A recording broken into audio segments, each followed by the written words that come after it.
ಅವ್ರು ಹೇಳ್ದಂಗೆ ನಡೆಸ್ಕೊಟ್ಟಿದ್ದಾರೆ ಒಂದು 5-6 ಗ್ಯಾರಂಟಿಗಳನ್ನ ಅಲ್ವಾ. ಆದರೆ ಮೋದಿಯವ್ರ ಗ್ಯಾರಂಟಿಗಳು ಬರುತ್ತಂತೆ, ಬಟ್ ಇನ್ನೂ ಬಂದಿಲ್ಲ. ಸೊ ಮೋದಿಯವ್ರ ಗ್ಯಾರಂಟಿ ಇರಲ್ಲ, ಇಲ್ಲ ಸಿದ್ದು ಅವ್ರ ಗ್ಯಾರಂಟಿನೇ ಇರಲ್ಲ. ನೀವು ಸಿದ್ದು ಅವರ ಮೋದಿಯವರ ಅಂತ ಕೇಳಿದರೆ, ಸಿದ್ದು ಸರ್ ಸರ್ಕಾರ ಒಂದು ಮೂಲೆಯಲ್ಲಿ ಒಂದು ಭಾಗ 30 ರಾಜ್ಯದಲ್ಲಿ 30 ರಾಜ್ಯ ನಡೆಸೋರು ಅವರು. 30 ರಾಜ್ಯದವ್ರನ್ನ ಈಗ ಒಂದು ರಾಜ್ಯಕ್ಕೆ ಕೇಳ್ತದೆ, ಹೋಲಿಕೆ ಮಾಡೋಕ್ಕಾಗುತ್ತಾ ನಾವು? ನಮಗೆ ಬಸ್ ಫ್ರೀ ಕರ್ನಾಟಕದಲ್ಲಿ ಮಾತ್ರ, ಇಡೀ ಆಲ್ ಓವರ್ ಇಂಡಿಯಾದಲ್ಲಿ ಇದೆಯಾ? ಇಲ್ಲ. ಅವರು ಅಷ್ಟು ಬೇಗ ತರೋಕ್ಕಾಗಲ್ಲ, ಎಲ್ಲ ಕಡೆ ರೂಲ್ಸ್ ಮಾಡೋಕ್ಕಾಗಲ್ಲ. ನಾವು ಎಷ್ಟು ಫ್ರೀ ಅಂತೀವೋ ಅಷ್ಟೇ ನಮಗೆ ಮುಂದೆ ಎಫೆಕ್ಟ್ ಆಗುತ್ತೆ. ಆ ಸಾಲ ತೀರ್ಸೋರು ನಾವೇ ತಾನೇ.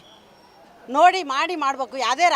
ಯಾವುದೇ ದೇಶ ಆಳೋರು, ಸರ್ಕಾರ ರಾಜ್ಯ ಆಳೋರು ಉದ್ಯೋಗಗಳನ್ನ ಸೃಷ್ಟಿ ಮಾಡ್ಬೇಕು ಆದಷ್ಟು.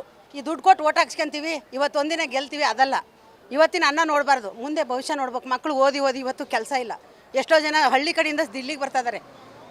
ಬೆಂಗಳೂರಿಗೆ ಬಂದು ಜೀವನ ಮಾಡ್ತಾರಲ್ಲ, ಮಕ್ಕಳು ದುಡಿತಾರಲ್ಲ, ಅವರಿಗೆ ತಂದೆ ತಾಯಿ ಸಾಕಾಗುತ್ತಾ?